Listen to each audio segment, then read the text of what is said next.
Yeah. Sorry, just doing a little last-minute social media biz here. Too late, we're already live. I said it after I pressed the button, Dr. Singer. Hi, for everybody who has tuned in today. We're just getting warmed up. I'm at Doc Foreman. You can find me on Twitter. We are going to be live vlogging for you today, talking a lot about the social media surrounding the suicide of Mr. Robin Williams. Some of you know me from the hashtag SPSM chats, but we also have two of my favorite public health social media commentators here with us. I'm going to start by introducing Dr. Mike Sevilla. You're on. Hello, everybody. Hello. Yeah, it's just, I know we'll get into it, but it's just been a long week, and we have a lot to talk about tonight. We absolutely do. And Dr. Sevilla, where can people find you on Twitter, and where can we find you online?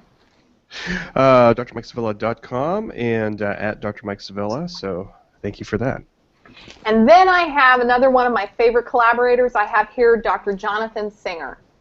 Hi, it's good to be here. Thanks, April. Hey, Mike. Looking forward to tonight's chat. It's kind of an intense topic, but I think really timely. I'm really glad we're doing this. And just so that you know, I'm going to remind everybody, I thank God that so many people in the media have been responsible, but if you find that you are distressed, please dial 1-800-273-8255 or talk. You can also find a link to the Suicide Prevention Lifeline in the annotations below. Please use it if you need it. Thank you, social media, for making those numbers very, very public this week.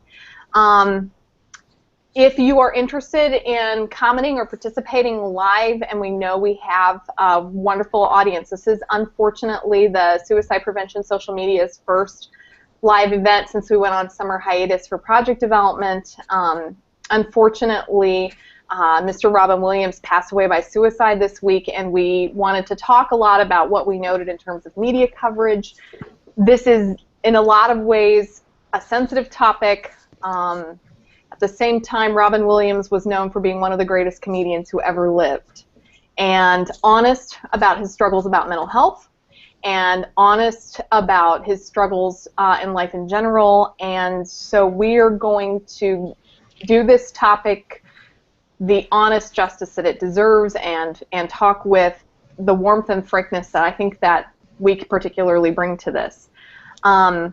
Usually, when we have done these vlogs on the most recent past, we have been using the bowl of interesting questions that just, the tone of that doesn't seem right for tonight, so I'm just not going to include it. I do have some pre-prepared questions, and the format's going to be a Q&A with Dr. Singer and Dr. Sevilla sharing their insight and expertise about the media that they have seen this week. And so I'm going to throw my first question out to y'all tonight. How did you hear about Robin Williams' suicide? I first heard about it, it was about 7:45, maybe 8 o'clock. I just finished putting my kids to bed, and I hopped on Facebook because August 11th is my birthday. And I hadn't been on for most of the day, and so I felt this obligation to go on and, like all of the happy birthdays that people had put on there. And the first thing that I saw was, picture of Robin Williams, in his suit and tie, like on some red carpet somewhere, and it said, Robin Williams, dead at age 63. And I didn't even read the article. My mind was like, drug overdose, because I knew that he had been battling that, and I was like, suicide? Nah. Like, it's just one of those things, because that's what I do. I work with folks who are suicidal. I was like, nah, I can't believe that would be it. And then I read the article, and it said that it was not confirmed, but there were suspicions that it was a suicide. So that's how I found out about it. How about you, Dr. Sevilla? Actually, I was in a hospital meeting, and I was looking through my Twitter feed, and I first saw it, and my first reaction was, well, you see a lot of things on Twitter, and I thought it was a hoax. And then I started to see more mainstream, credible resources talking about it, and that's how I've gotten all my kind of breaking news in the age of Twitter, and then all the emotions started, which I know that we'll talk about, but that's kind of how I first heard about it, and then I checked my Facebook page, and then there were some kind of cross tweets or cross Facebook postings there as well, and that kind of confirmed what was going on. It was right around the same time as well when it broke. And I got home from work, where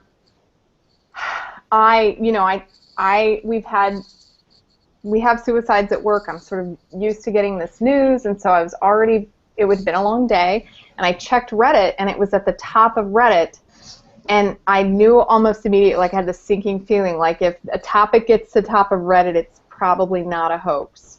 And of course you click on the link, and right there, not a hoax, and I clicked on the link, and it is, I'm sorry, my face, I just feel like sick. It was the statement by the Marin County Sheriff's Department going over the details, the initial details of how he was found and everything. And I thought, how not only has he died by suicide, but how is it that we've quickly leapt to very clear publicizing of the specifics about means and the recovery of the body and all that? And I thought, oh, like it was just. Like it's overwhelming, because I think all of us I don't think you can get to your 30s and not have an emotional connection with Robin Williams. Yeah. So, I mean, how do you guys think of him? I mean, when you really think of Robin Williams, I mean, suicide is this week, we're thinking about it, but I mean, what are your memories of Robin Williams? Well, so April, I just want to jump in. I think there are two really important things that you said there. One is the kind of the personal association we have with Robin Williams, and then there's the piece about how his death was publicized, how quickly it spread through social media, and also all of the details around something that was not a confirmed suicide at that point when it first was reported. To get back to the lighter topic of my first memories of Robin Williams, I remember seeing him on a guest appearance of Happy Days as Mork.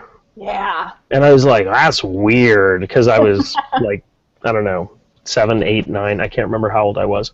And then I remember just loving Mork and Mindy, and thinking, man, I want to live in Boulder, Colorado someday. That looks like a great place to live, And it was Robin Williams and Steve Martin when I was a kid. Like those were the two folks I wanted to be, and I'm sure that I just drove my parents crazy. Yeah. But that's. I remember, yeah. Well, and I'll just say, and Robin Williams, Reality, What a Concept was probably the third comedy album I ever bought. 1980. It was genius. I mean, it just like I was stunned. I could not believe that anybody could be like that.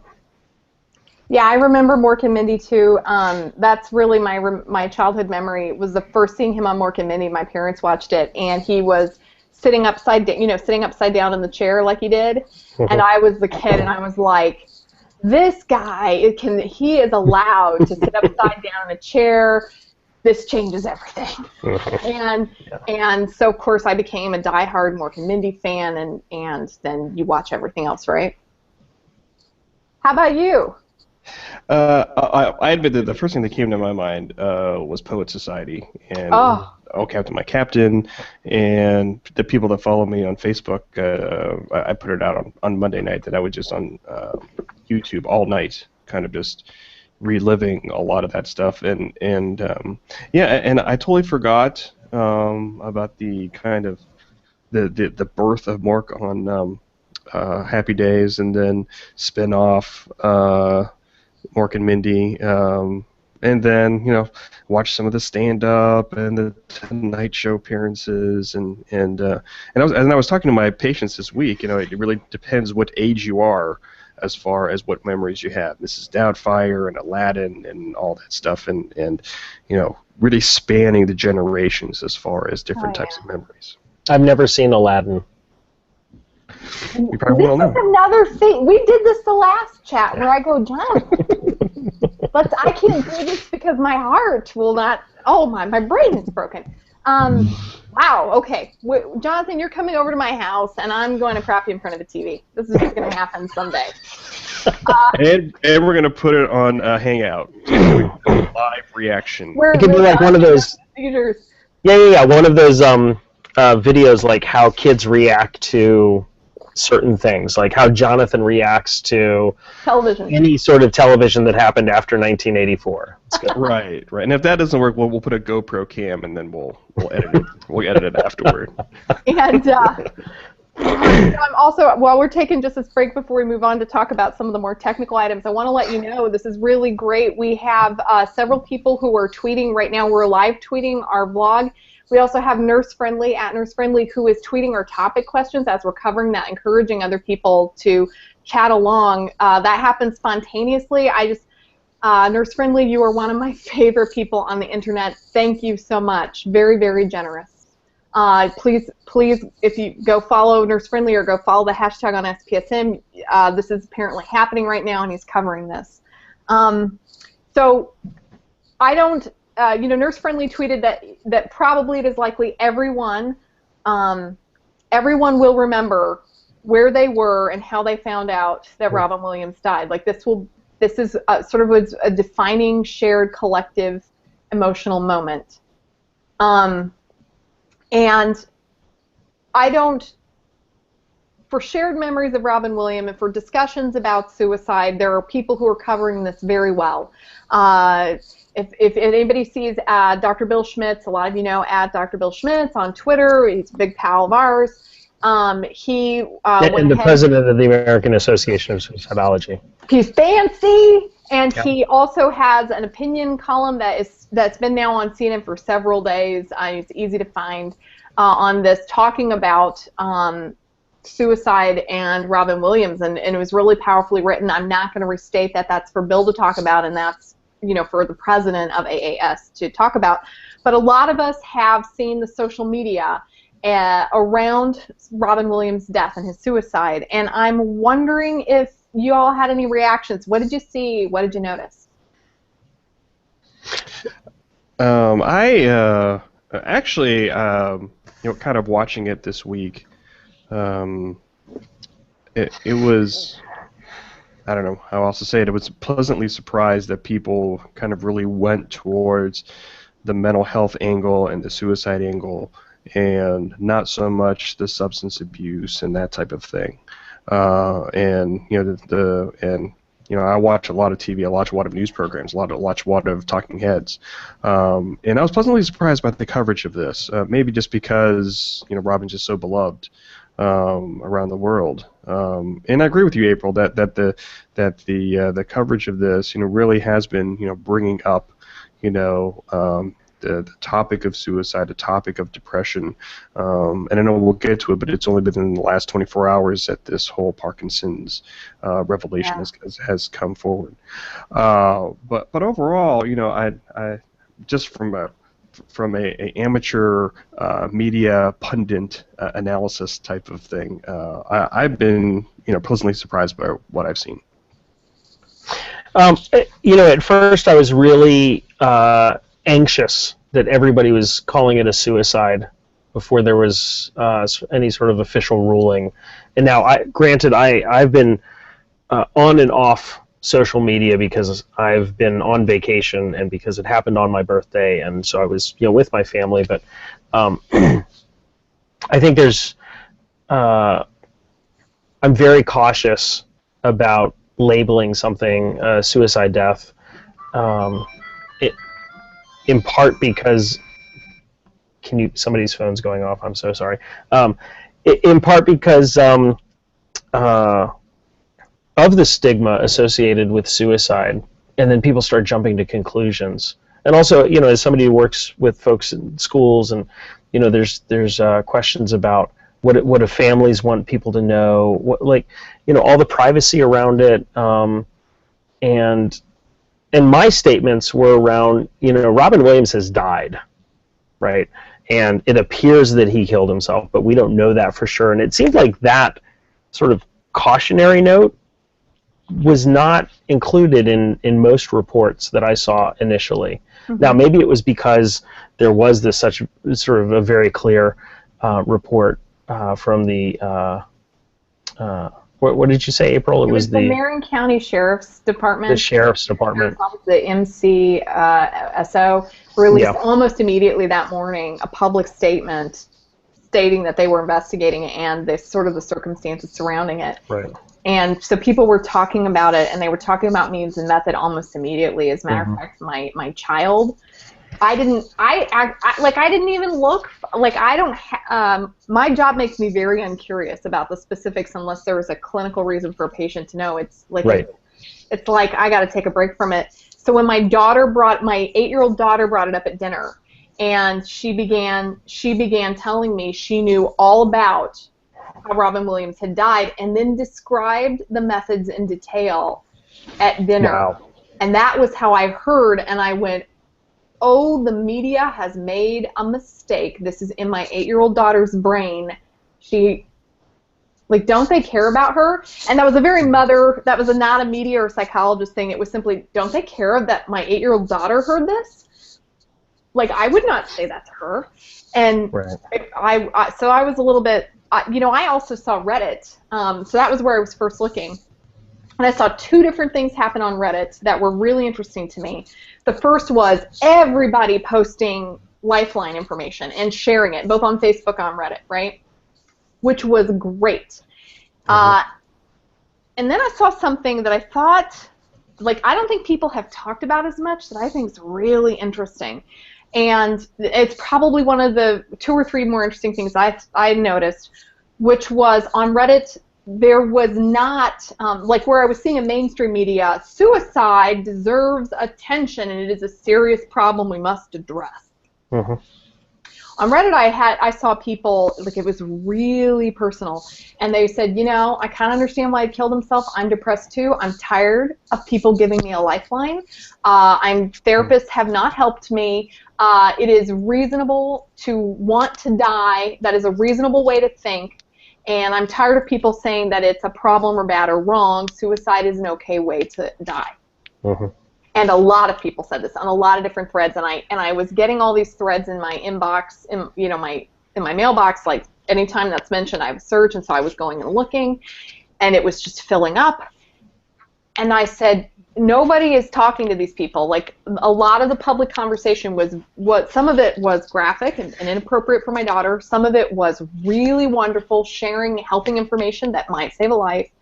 And then there was this whole section of very frank conversation that they felt really invalidated by all the other talk. Well, I think this is a really... Sorry, let me just jump in real quick. I think this is a really important thing, which is the experience of people with lived experience, folks who survived suicide attempts, who are currently suicidal, that it's no longer a matter of turning the TV off, not buying the newspaper. It's if you're on social media at all, it was impossible to avoid. You couldn't. I mean, obviously, Robin Williams' daughter deactivated all of her social media because of trolls and that sort of stuff. But I think that this is the experience of people who have a personal connection to whatever it is that's going on is now a part of our news in a way that it never was before. Yeah. And so this question of what is responsible, media activity, I think is really coming under a lot of scrutiny. Yes, I think it's great that we have the Lifeline number out there, so like I posted a myths and facts thing from AFSP. It got tons of reshares. People were like, "This is fabulous." But I was also thinking about my students and my friends whose fathers have died by suicide, whose partners have died by suicide, and I realized I wasn't necessarily posting for them, right? I was posting as if the people that were following me were sort of more like objective, professional providers or people who didn't have a personal experience with this, and so I think it is a challenging line to cross. Mm-hmm. Mike? Yeah, I mean, just to kind of pick up on that, I mean, it's all of us as professionals kind of walk that fine line. I was, as April was speaking, I was trying to think, what if these people were in front of me in real life as opposed to on a screen?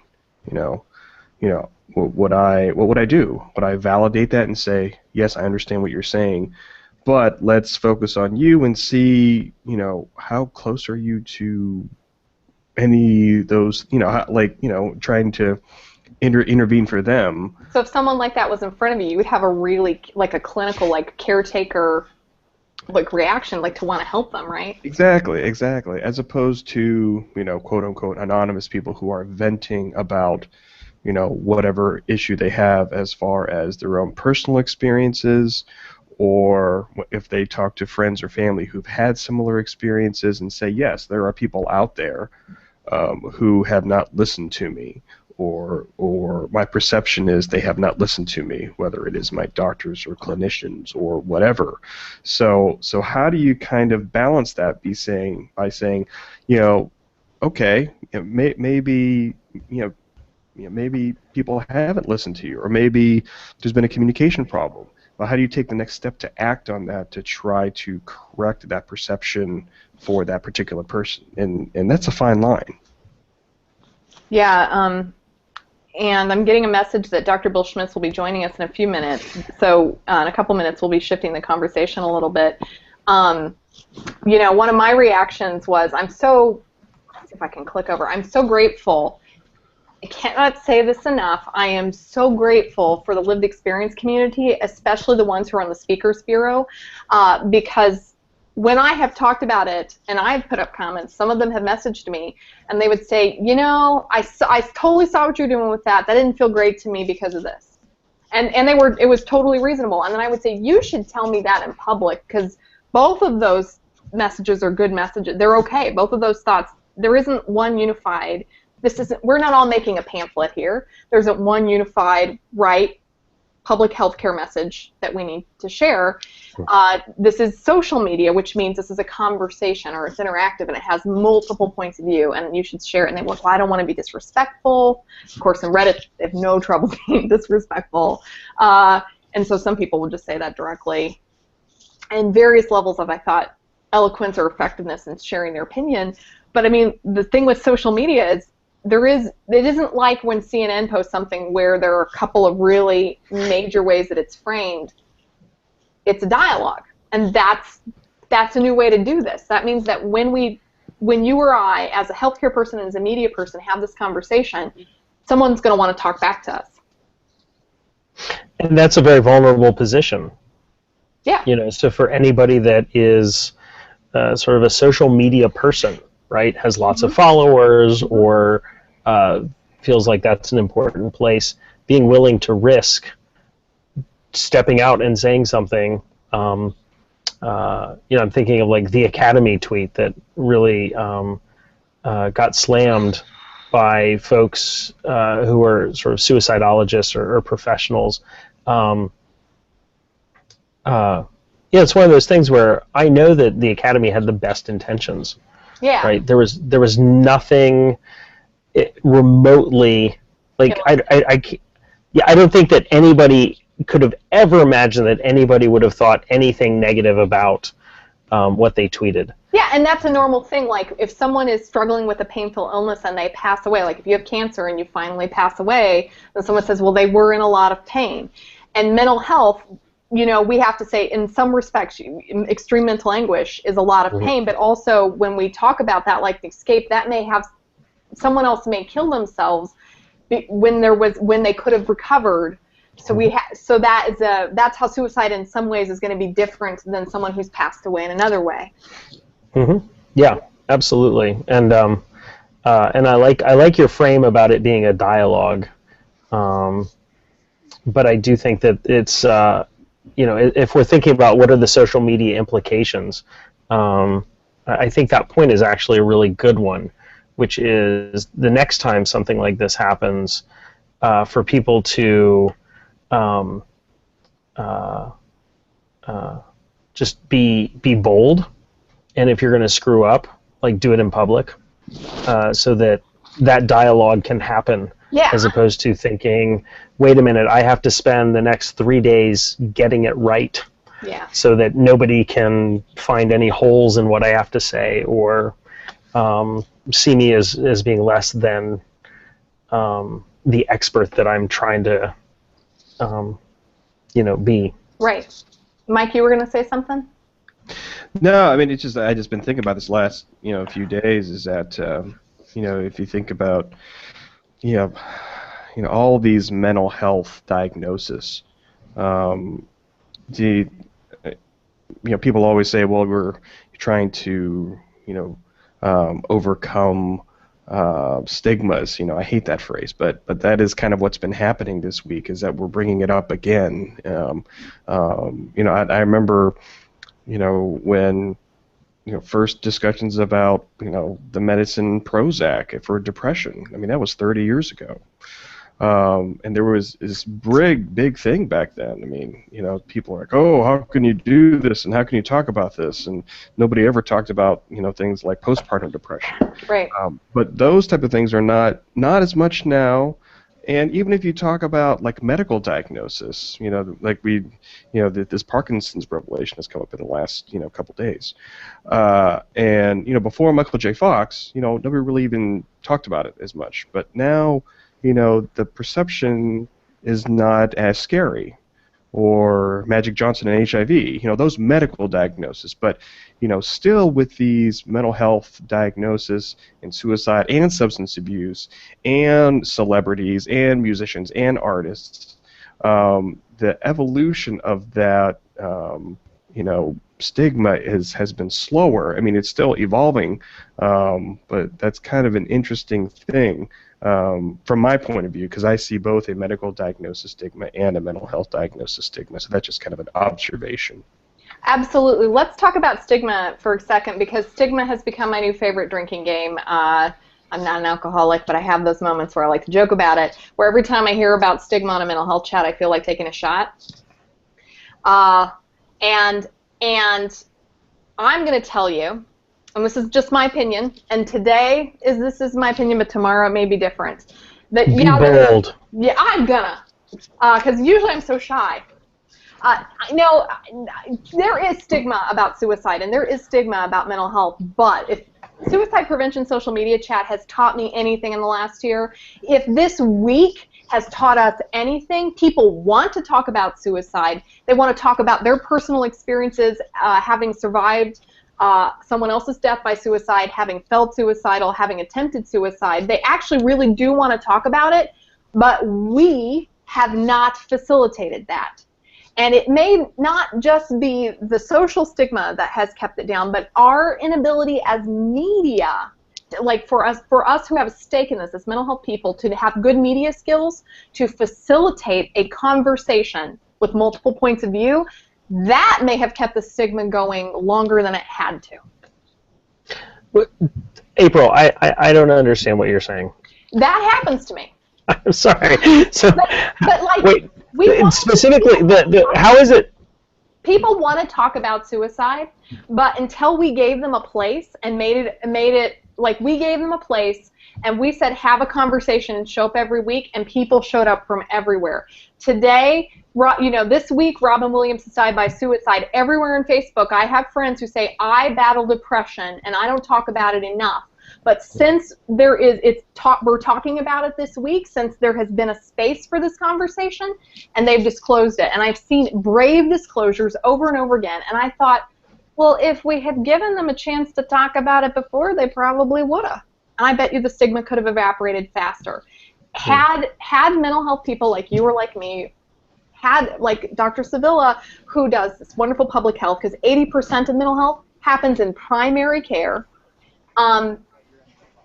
Had we had this conversation before, we should be talking about these issues in public and have better media skills so that every time that there is a news cycle that incorporates mental health, we can make a space for it that really has good information. People would have talked about this sooner. I think we've played a role in keeping the conversation down. No, I think that is a great point, and I think one of the challenges of SPSM is what is going to happen after this week. What is going to happen next week? What is going to happen the week after when it is not in the headlines every day? Correct. How is this community? How are we going to keep that dialogue going so people who are speaking this week or speaking out this week are not going to crawl back and say, in a month from now or 2 weeks from now, well, I talked about it, I got it out there, now I'm done. I did a blog, it's over. Exactly. Or even hey, it's a month from now, and I am still having these feelings of depression, and I'm having these suicidal thoughts, and the whole Robin Williams thing, and the fear that somebody's gonna be like, really, Robin Williams still? I mean, that was like a month ago. Yeah, that'll probably get said. Yeah, and I think that that's one of the challenges with any of the advances that happen when somebody famous experiences something, is that suddenly it gets attached to them, and then when people are ready to move on, which these days can happen in a matter of like a week, suddenly it's like, oh, you're still talking about that? And that's where we need to make it personal. And here I'm introducing Dr. Bill Schmidt. Yeah, right on cue. Bill, All right. can you adjust your camera a little bit so your head comes up? Can you like, well, or you can sit up. I like it. Whatever works. So this is Dr. Schmitz, the president of the American Association of Suicidology, and this is a person who just loves the media and technology all of his days. So this was a totally natural fit. And so when this week happened, he was like, finally, it's my chance. Also known as my worst nightmare. Right. So we're talking about like having media space to discuss suicide, and then watching it happen in social media. What happened to you this week, Dr. Schmitz? It's really been a tumultuous whirlwind week for everyone in the field. Robin's death touched a lot of people, and I think it unfortunately gave us a platform to educate people about the 107 other people every day that die by suicide. And it really brings to light the 10th leading cause of death in this country. Mm-hmm. And how many media skills did you have to learn this week, Dr. Schmitz? I have learned more than I wanted to, including trying to get into this vlog, which I never thought I would do. Welcome. Welcome. Right. This is cool. So, list off some of the media skills. You're the president. This is your mission every day. You wake up and you think, how can we make this number 107 be a much smaller number? And you wake up every day wondering that. What media skills, when Robin died and suddenly there was a call for you to have a skill, what skills do you wish you'd had a week ago that you didn't have?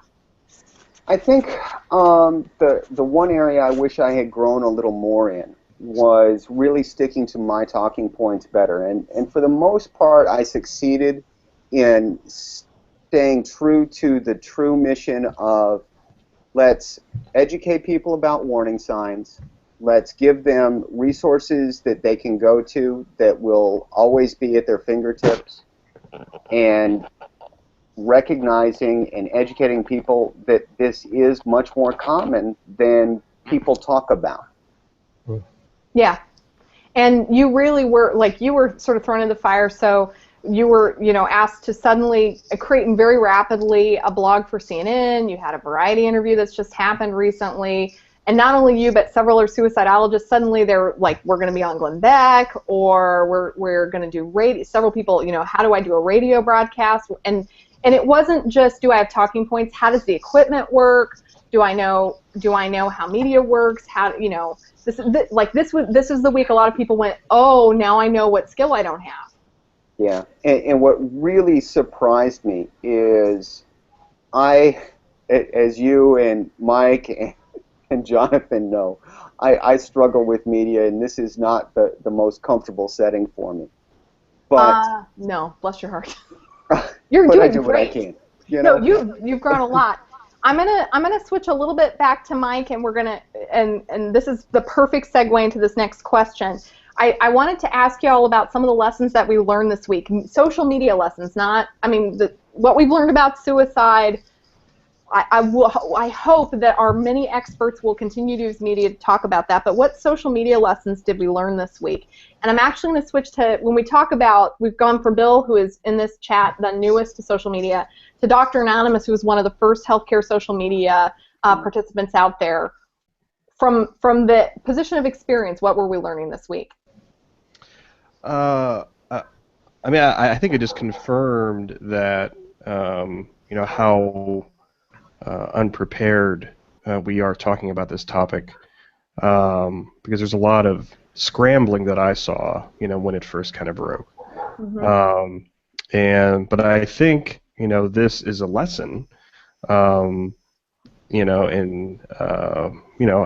seen a lot of these kind of news cycles go along for a lot of different stories. Mm-hmm. So I think now is the time to kind of, after it falls off the front page in the normal media circles, mm-hmm. Time to kind of step back and say, hey, we should be ready for whenever the next news cycle is, to say, hey, this is what we should say, and it should be more than, we're really good at giving out phone numbers and websites, but there is so much more than that I think the public is going to need to know. An interesting thing to do, and I'll do this with my own patients, my own little study, is that after this week, next week or the week after, what are they going to remember from this week from an education standpoint?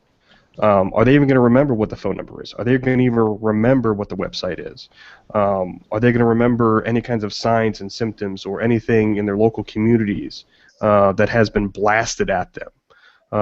Because giving information is one thing, but having people retain that information and how to have those resources, on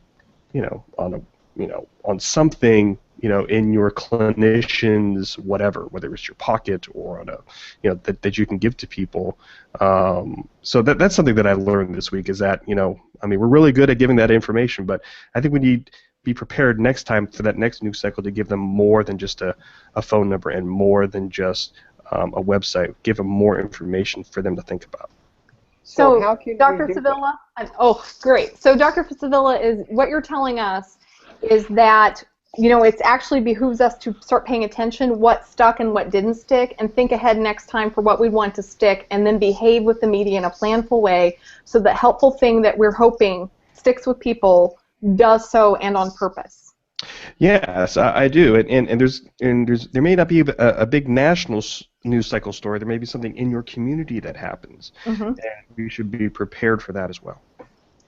So, Dr. Schmitz, you had a question for Dr. Sevilla. Well, it really was, given your expertise in that area and being observant and aware of SPSM in this group, where could we have been better? What are my and Dr. Foreman's, and how can we be better and more effective? What did you see on the outside that would make it more powerful or more substantial? And I admit that I don't know much about the organization, and I should. But for national news stories in medical diagnosis, like if a famous person has a heart attack, or if a famous person has a stroke, they know where to go. The National Heart Association, If somebody has cancer, they go to the Cancer Association, and they're usually ready with A, B, C, D, E, F, G as far as signs and symptoms and resources and people that they go to.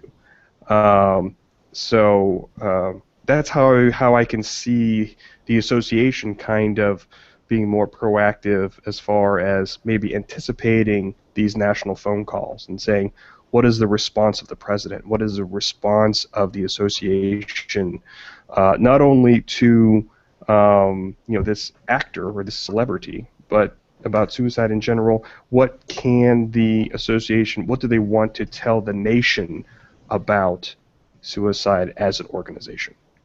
And what we do every single day that is just drawn a spotlight for this moment. Right. Let me throw out something that's a little bit different. I do think that the American Association of Suicidology, the American Foundation for Suicide Prevention, or the other kind of national alliance organizations have a responsibility to provide, kind of the official statement about where the field is and what the messages are that we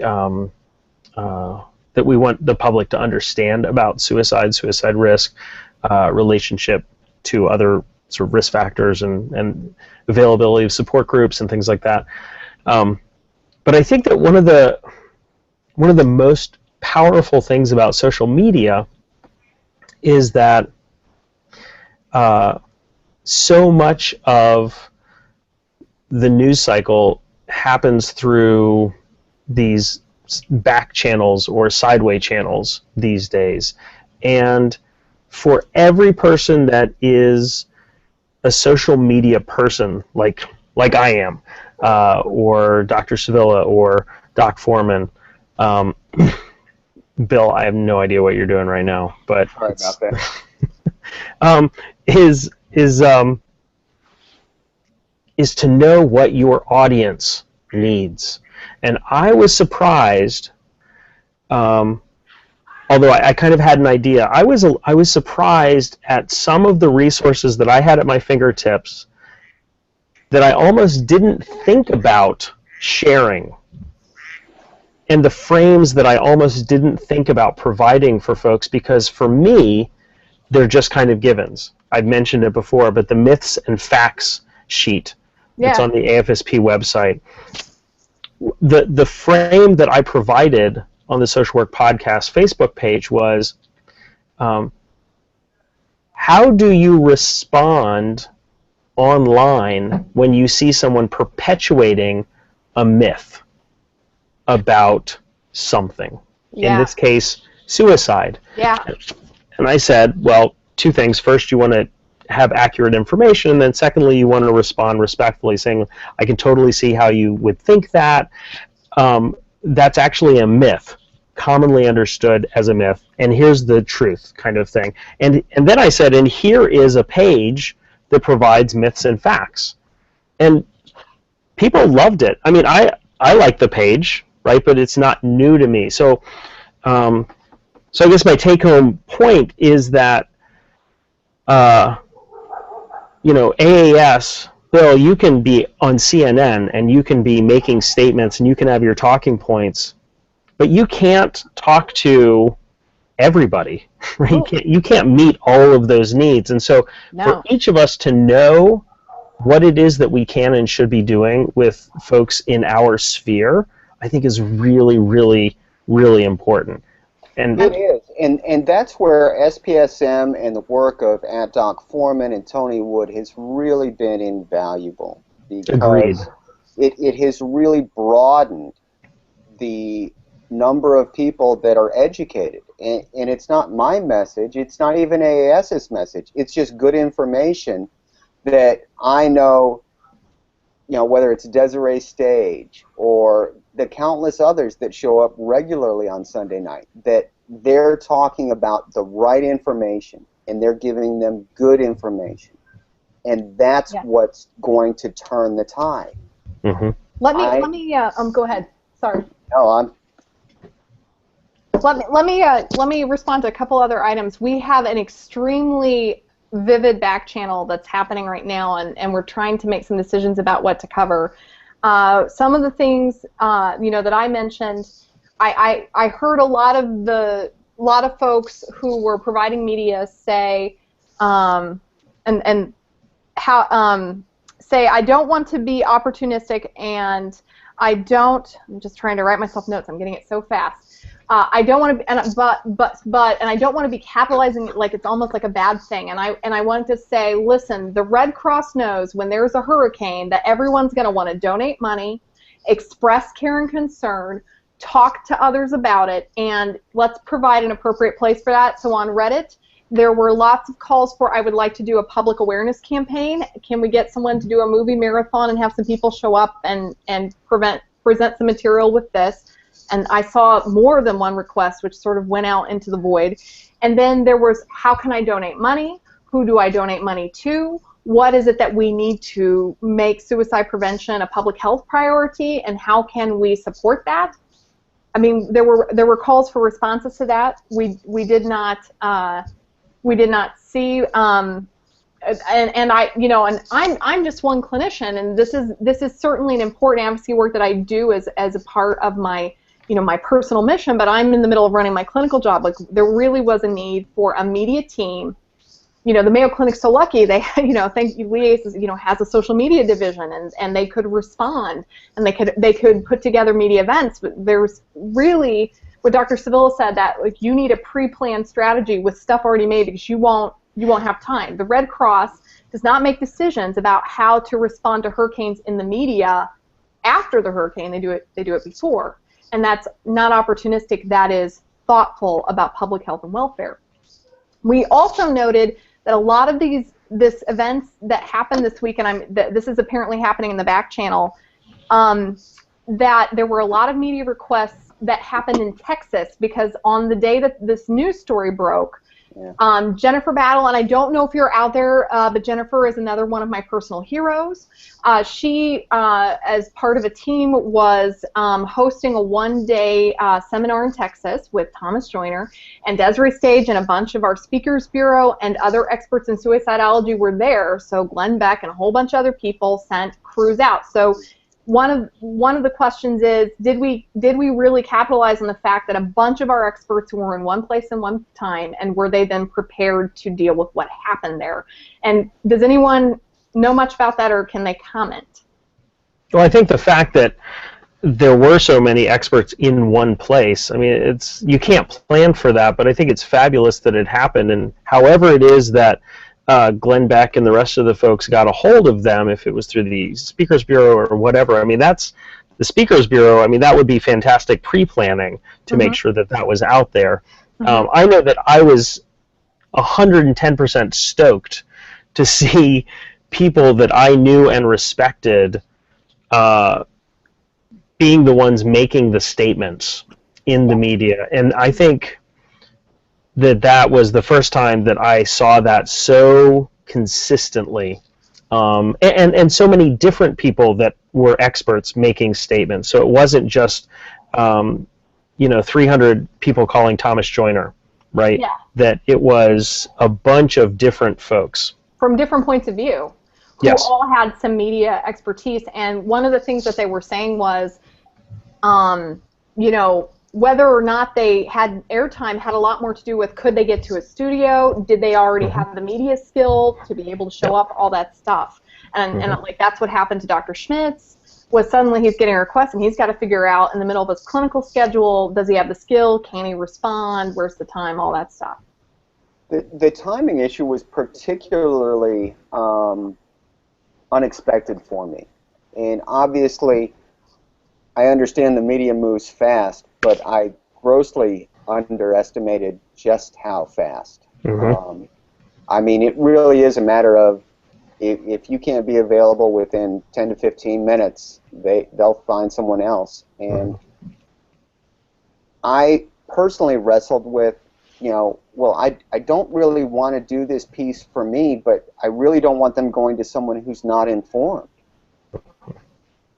Yeah, and would you speak, Dr. Schmitz, a little bit to the difference between the media's cycle for producing content versus academ's approach to producing content? Funny you should ask that, Foreman. Considering it took approximately 3.5 years for my white paper to get published in an academic journal that was probably read by, if I was grandiose, 2,000 people. And I had a deadline for the CNN opinion piece of about 3 hours that was then read by close to 5,000 people just through Facebook posts. I mean, it really is mind-boggling how different the dissemination of information is. So let's go back to Dr. Anonymous, who has a little bit more experience and knows a little bit more about producing this kind of content and the differences. Because I know that Dr. Spilla, you do both media and you do academe.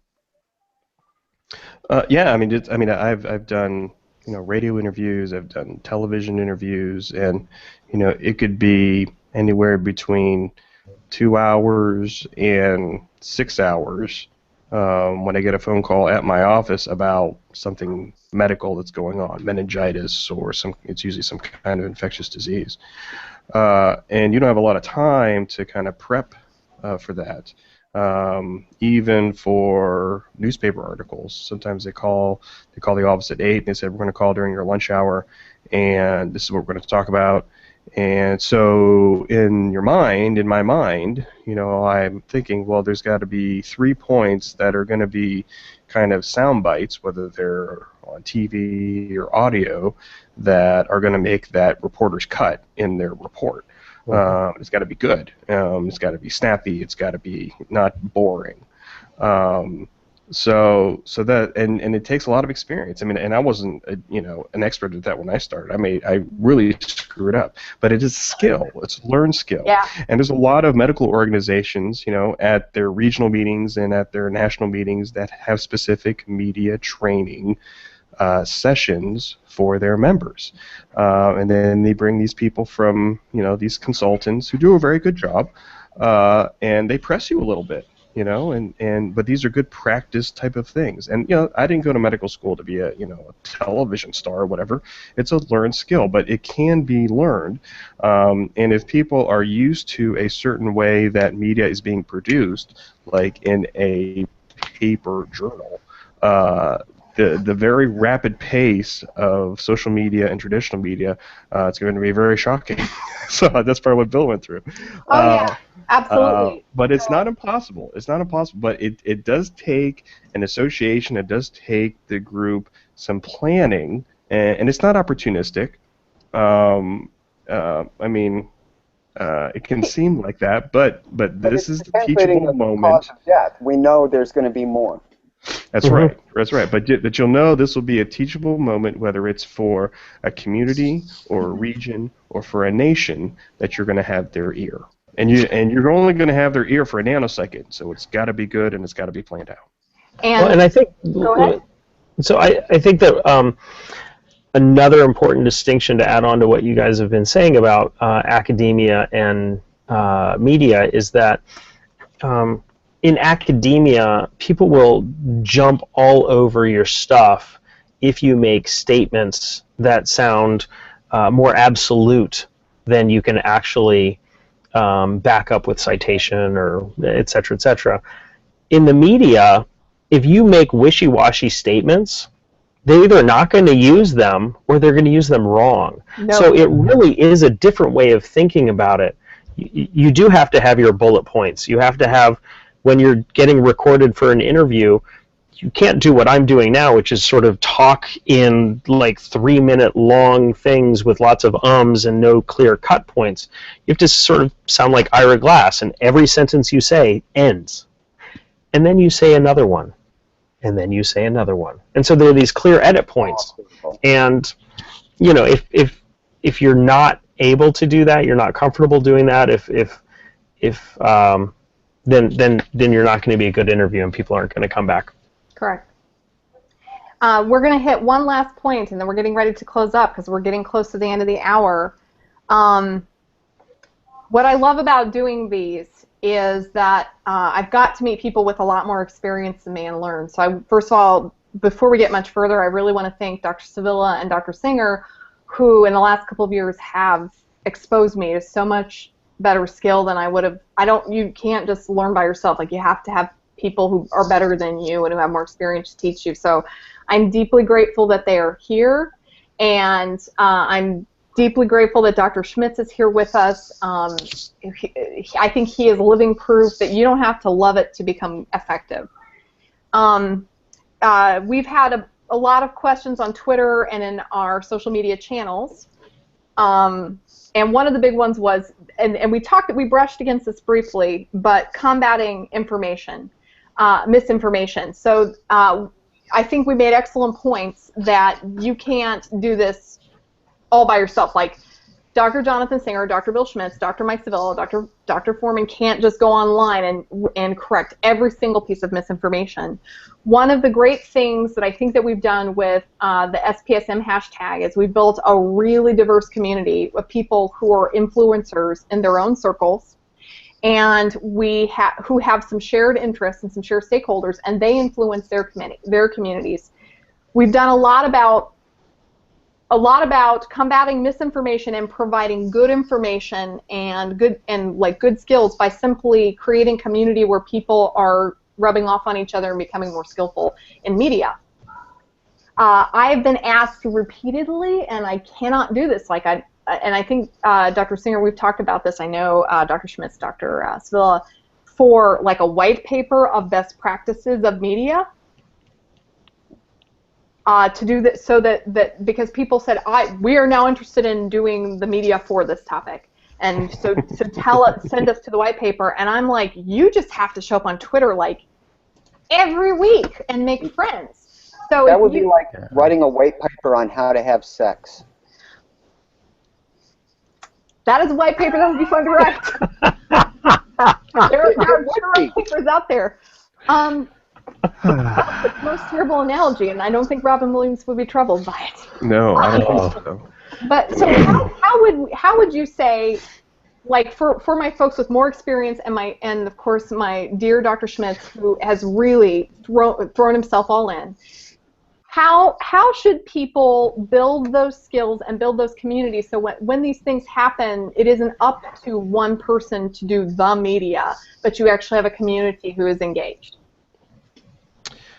Well, I could share what I've been trying to do with my own family medicine community and trying to make them more kind of media savvy.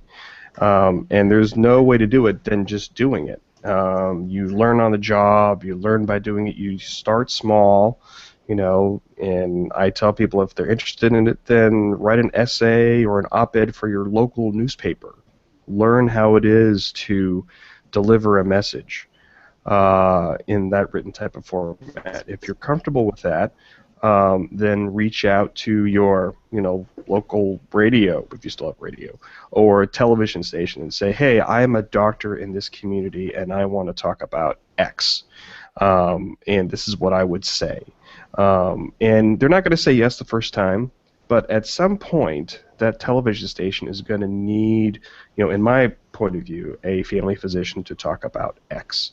And they say, oh, there's this guy that's been contacting us, and we've seen his stuff on social media by going to his website. He does these YouTube monologues, talks about medical things. He looks pretty good. We should bring him in. So it's not going to all happen at once. It's a slow type of thing. And the other thing that I will, kind of challenge the association is that to think about, having a media training or something on a national level, because if it is done at a national meeting, and I've seen this at my own national meetings too, if it's done in a national meeting, if it's made a priority by the leadership, then it is eventually going to trickle down to the grassroots. And I think that is really what my opinion is, and I can share from experience that from my family medicine community, it's taken years. It's not going to take a year. It's going to take many years. But and I tell this to and last thing I'll say is that when I tell my family medicine colleagues is that if family physicians cannot speak eloquently about our own specialty, then nobody else will. And that's the same thing with the Suicidology Association, with the SPSM group. You know, you people are the experts. Mm-hmm. And these media skills can be learned. It's going to be long, you know, but you have the knowledge and the content. You just have to learn the skills, and it's got to come from the grassroots, from within your community. But I know you guys can do it.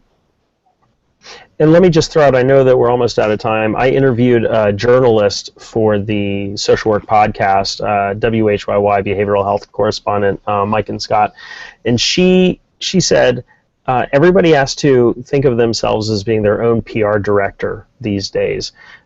Reporters have like 4 hours to get a story out, and so if they've been getting press releases and information from a certain association and they've got experts that they can tap, that's who they're going to go to.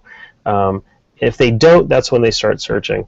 But she said, look, social work never gets me anything, so I go to doctors, I go to psychiatrists, I go to nurses. And so I think all the things that we've talked about today about having resources out there to traditional media, super important, as well as making sure that folks that are doing this sideways news, the bloggers and the podcasters and stuff like that, are also made aware of where resources are from the American Association of Suicidology, things like that, resources that they can use when producing content. Yeah. You know, one of the things I'm going to add real quickly, and Carl Dunn mentioned this on the Twitter back feed, which is one of the things that worked really well during the last week is the message of attempt survivors and those with lived experience, mm-hmm. which really provided a great counterpoint to Robin's outcome, because these are the people that are living proof that suicidality doesn't have to be fatal. Mm-hmm. Absolutely. Mm-hmm. And so maybe, I mean, having that lived experience division and encouraging them to be part of a speakers bureau and have the media training as well, that's been a fantastic thing. We're at the hour and we are wrapping up. We could go all night. I've said that before, but we're actually going to wrap up with a couple. We're going to start with a couple of thanks. First of all, we have to thank Mr. Tony Wood at ABWWW on Twitter, who has been monitoring our social media feeds and helping us with all of our technical setup. He is invaluable and has been an invisible force through this chat and many others. We have to thank Andrew Atners-Friendly, who is our champion and shows up week after week, and then showed up and did all this stuff without being even asked. This wasn't coordinated. He just showed up and was effective. Thank you. We have thank you to Amanda Youngren. She is a pal of mine, a psychologist up in Minnesota. She was very active on the feed. We have Carl Dunn, who's great. We have Brenda Griffin, of course, one of our SPSM alums, Dr. Phil Rogers. We have been so blessed. I know that there are other folks out there. I apologize in the middle of the sort of the control panel of things that I'm moderating. I'm sure that there are people I've forgotten. In the comments below, let us know that you were here. Please tell us what you think. Our next Twitter chat is going to be happening Sunday night, 9 p.m. Central, #SPSM. We will be talking more with people who have a large list of people who have been generating media this week and sharing what happened, sharing expertise, and then we will be curating it and distributing it. If there was something that I missed tonight or question that you want asked and answered, at Dr. Mike Sevilla, at Social Work Podcast, at Dr. Bill Schmitz, at Doc Foreman. But please do ask us. We will absolutely get back with you. The great thing about social media is when I hit stop broadcast, we're still able to talk to each other. And please do not forget that if there's information you want to know about suicide, go to suicidology.org. They have many good resources that have been employed a lot this week, and I hope that you will take advantage of them. Thank you so much for being with us this evening, guys. We wish everybody well. Thanks, y'all. Thank you. Bye-bye. Bye.